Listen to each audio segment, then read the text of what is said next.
This is how to format an APA 7th edition. We're going to go over the front or the title page, the abstract, the body of the paper, and the reference page. So for the front or the title page, for the 7th edition, there's not going to be any running head. You will include the page number, so the page number is obviously going to be 1 because it's the first page. The title is going to be bolded and centered. The title should be 3 to 4 spaces below the top margin. And information such as name, university, course instructor's name, and date must be centered. So for the abstract, there's still no running head. The page number is included, so it's going to be page number 2. The word abstract must be bolded and centered. Abstracts should be around 250 words. However, instructors may ask for less or for more. In an abstract, you should not be inclined to cite unless your instructor gives you the okay to do so.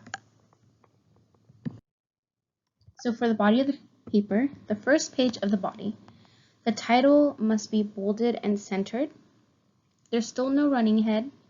You're still going to include the page number.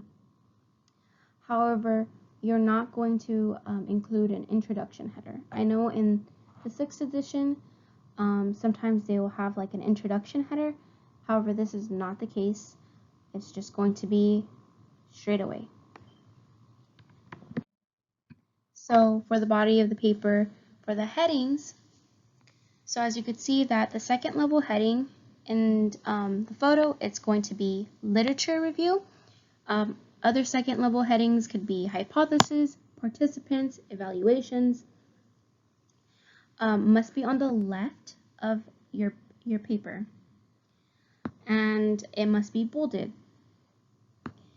Third level headings, as you can see on the photo, it's effective teaching, a contextual construct. So third level headings could be such as participant 1, testimony, hypothesis on neglection, body language in friendships, childhood trauma, whatever the case is, whatever you want to title it, that's going to be your third level heading. It must be on the left side of the paper too. It must be bolded and italicized. For fourth level headings, this could be this is usually things like analysis 1, analysis 2, analysis 3. In the photo, you can see that it's meta-analysis 1.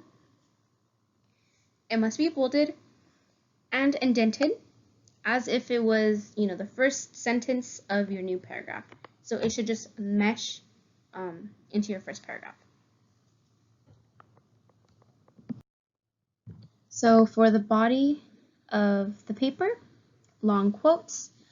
If your quote exceeds 40 words, make it into a block quote, which means to indent the entire quote.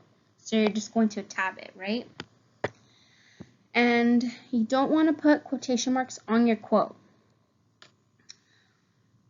If you did not introduce the author and the year, cite at the very end of the sentence. But if you mention the author and year, above, then the page numbers should follow at the very end of the sentence.